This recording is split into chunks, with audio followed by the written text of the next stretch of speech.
Welcome back everyone to Data Science for Everyone. Today we're going to be talking about vectorizing glyphs properties with Bokeh. Let's get started. So first off, let's go on and open up and create a new file. So let's call this something like a Bokeh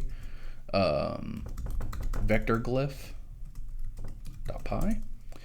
And let's go on and get some of our basic imports that we're going to need today. So we're going to create some random data, so we'll need the import random. And then from bokeh.plotting, we're going to import the figure and show. So let's also generate some data here. So we want to range in here, and we want something from 0 to 26 because we want 25 values. Y here is going to be some random sample of the data, and again we're going to make this from range from 0 to 100, and we want a sample of 25 or 26 variables. And so then let's go on and actually create up and generate some random RGB hex colors with respect to Y. Okay, so if you're not familiar with it, let's maybe go and look at some of these. So again, our hex colors are something like this. Okay, now they are a function of these RGB type colors. Okay, so the maximum for an RGB is 255.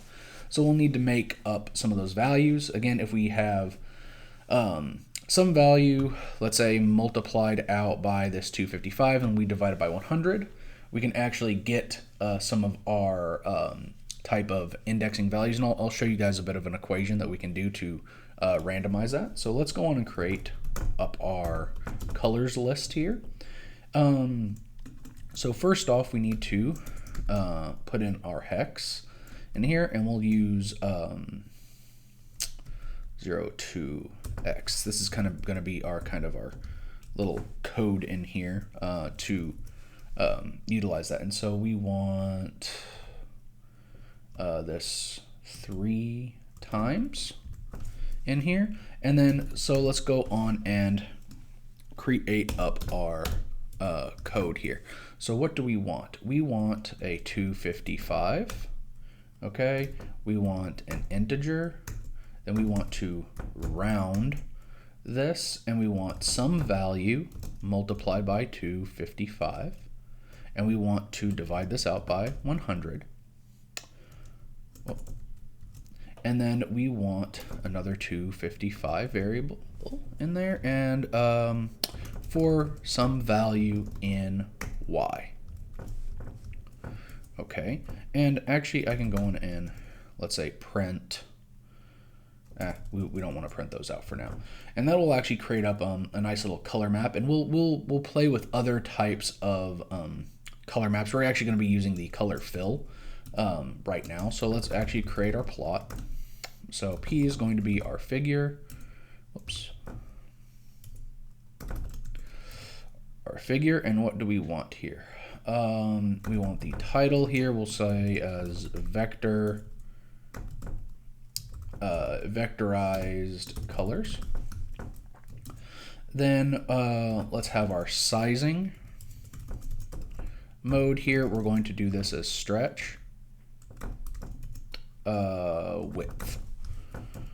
And if I remember correctly, better max width we had was something like 700, I believe, or maybe 800. And then we'll do a plot height here of 250. So let's go on and add in here a line. So let's make our renderers. We want a line in here to equal p dot line x, y.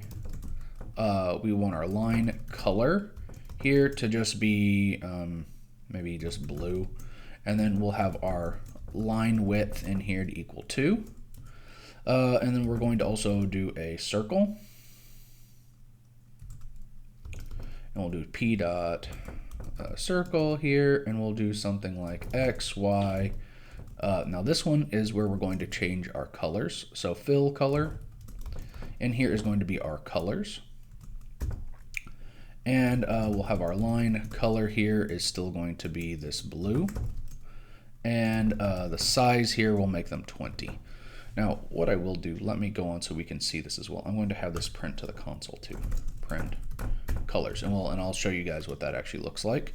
Let's run this. All right, so first off, you can see here what happened is it created up. That's what this print statement is in here. I wanted to show you guys what color schemes it's actually creating up in here, and then we should be able to go over.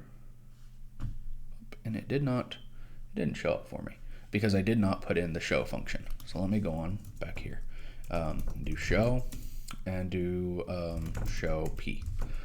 So let's run that. And so you can see here that we have this nice, let me zoom in a little bit, this nice little color scheme in here of this light pink. Okay, and again, we can change up our little math equation for our vectorization of our colors to get a different color scheme. And again, this kind of looks just like a nice random walk because we use some just randomly generated values. So the next thing that we actually kind of want to do, and again, these are all based on, again, you can see that there's these lighter values that are up here, these darker values are down here. And again, that's because it is based on this y value in here. So let's go on and actually maybe play with this a little bit more. So first, let's add something in here, and I'm going to actually, I'm going to comment out that line because we don't really need it. And let's go on and actually add in, and I'm going to change this up because I want to use NumPy to get some better sampling values. So let's do import NumPy as MP. And then we're going to go on and redo this section in here. Now let's do something like so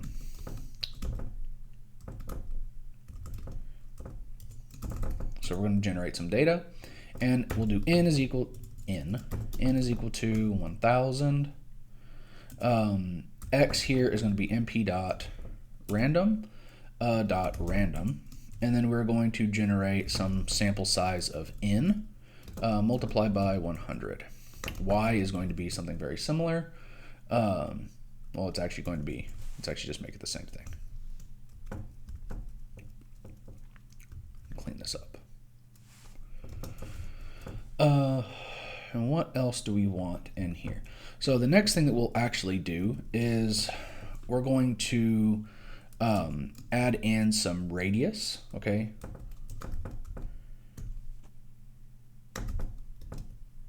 And we're going to do something like y divided by 100 multiplied by 2 will be our radius, and we will keep our color scheme the same as before.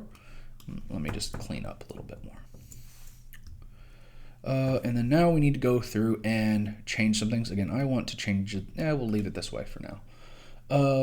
We need to go on and change our circle, and we're going to go on and delete our line. So our circle is going to be, we're going to change this so that our fill color is again our fill color, but we're going to also, fill color, and we also want to have a radius is equal to radius in here. And this will actually make our line size, our circles, they're going to change radius depending on whatever the value is. And we'll also go and, what do we want in here? I'm going to change this to light blue. And we need one more thing is because there's going to be a lot, you know what, let me go on and just run it so you guys can see what's going to happen. All right, so you see here that we have all of our bubbles. Now it's very hard to see because there's a lot of overlapping bubbles in here. So let's go on and actually add in a little bit of alpha in there. So let's do something like a fill alpha is equal to 0 point, I don't know, 5. and then we'll rerun this. All right, so now you can actually see that you can see through those bubbles, and you can see that they're stacked on top of each other. It gives it a nice little bit of feel in there so that we can add in. And also, again, here we see these nice larger bubbles with the higher values and these lower, smaller bubbles with the lower values. And again, this is very helpful to kind of help maybe tell a story, put a little bit of, I don't know, a little pizzazz inside of your graphics. Now, the next thing that we would like to kind of discuss is going through and using color palettes. Okay, and so I'm going to actually go on and create up a new value and a new, let's call this a bokeh, color maps.py. And there are a lot of different color maps that you can choose from, and I'll kind of go over them here in a little bit. So let's do something like from bokeh.plotting, we want to import figure and show. We also want from bokeh dot pallets, we're going to import actually quite a few. So let's go on and maybe talk about what palettes are. Okay, and they are, where did I hide those at? Here. So Bokeh Pallets, okay? Inside of this Bokeh Palette, there's a collection of a lot of different hex RGB color strings. Okay, so for example here, this is this blue 8. But let's go on to a lot of the built-ins. Now, Matplotlib, again, you guys probably know and have heard of Matplotlib. It has probably some of the best color palettes out there, and a lot of them are very useful. I particularly like to use Verdelis because, again, it's helpful for people who are colorblind. Okay, they're able to see this just about as well. They also use a lot of D3 palettes, again, because D3 is a visualization library, and they use their categorical palettes. Okay, so we'll be able to use something like factor maps or log maps or continuous maps. There's Brewer. Okay, Color Brewer also has a bunch of palettes as well. Okay, and again, you can see that there's some of these, like a lot of people like to have these nice pastel colors or something like that. And then we can go all the way down here, and again, you even have the singular bokeh palette, which is, again, if you look, it looks like their little logo color scheme. Also, here are some other colorblind palettes as well that are very useful, as well as large-scale patterns and palettes. Okay, so a lot of these are really great for having, like you can even say how many palettes you want. So, for example, if you're going to be using like some factor variables or categorical variables, you can actually say, oh, I only want 4 of these colors from Plasma or 4 of these colors from Verdelis, okay, in order to kind of control that. You can also create a function, because again, these are remember, these are a spectrum, okay, and so we can actually just say, oh, I want a nice spectrum starting at dark to light, or I want something that's diverging, okay, converging. Again, you can do all kinds of examples, and I would suggest that you guys go and look at the documentation and just play around with it. We'll maybe only do 1 or 2 examples today. So, but let's go through and we'll do the Verdelis, because again, it's one of my favorites. And we'll do from bokeh dot transform, we're going to import linear CMap. Now there also is a log CMap and a factor CMap as well, but I'm just going to use the linear for today. So again, if you guys are doing something that has factors or categorical variables, you would use the factor CMap. Okay, if you are using something for a log scale, well, you would use the log CMap. Okay, so just kind of use your imagination and your brain a little bit when you're wanting to do that. So let's go on and generate some data. And I'm going to do something like x is equal to list range here from -32 to 32. And then we'll do something like y is equal to here I to the squared. So we want this to do for I in X. So this is going to be just like a little C, okay, or an upside down U, that type of thing. And then let's go on and create a mapper.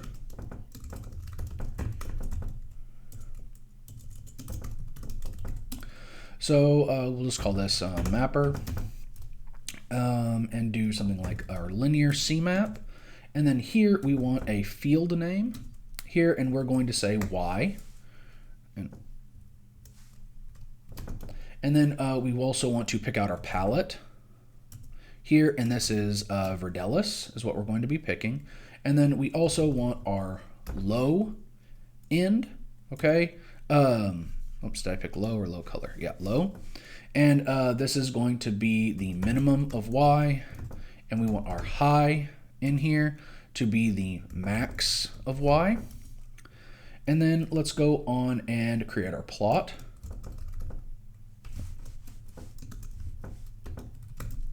So P here is going to be our figure, and we want what? Let's just make this simple.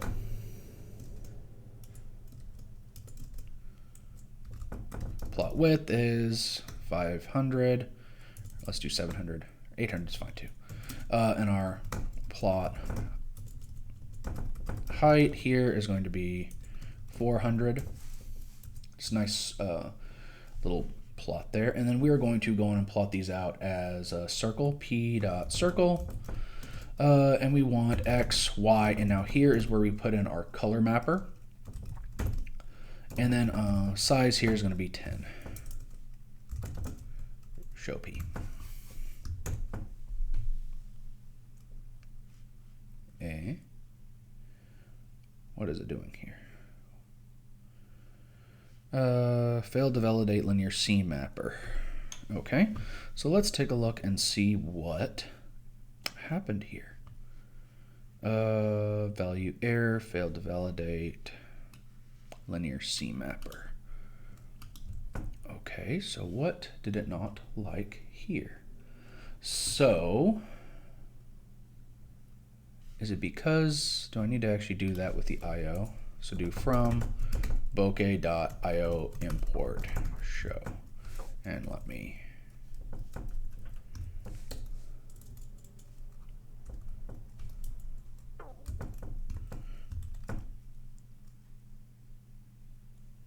did that work? Let's give that a try. Nope, that's not what I wanted. All right, hold on just a second and let me take a look. Okay, and I am back. So one of the issues that, and again, I kind of forgot about this, is that there are some, and so let me kind of put this as a bit of a note up here, okay? So some palettes are dictionaries, and some are lists. Okay, so we expect this CMap, this linear mapper, expects a list. Okay, so you can actually, if we go here and I can do something like, I don't know, if I do something like Verdelis and then here's 10, this one would actually be a list. This one is actually a dictionary, but you can also go through and, again, so if you come up and let that error pop up again real quick. So if I run this, and you get this error that says something like, value error, failed to validate linear color mapper, and then it has a bunch of, again, some of the colors and everything. What that's actually telling you is that it is expecting a list, okay? So if I go through and I want to pick out 10 of these colors, because again, this is a dictionary, so I can just say 10. I'll pick out 10 colors. Okay, and again, maybe we actually want more colors, and I'll give you another example here in just a second with some other colors. But it's kind of nice to see that error. But if I run this now, you can see here that it actually goes through and it prints this out with this nice dark value here, and it goes up to these light values as well.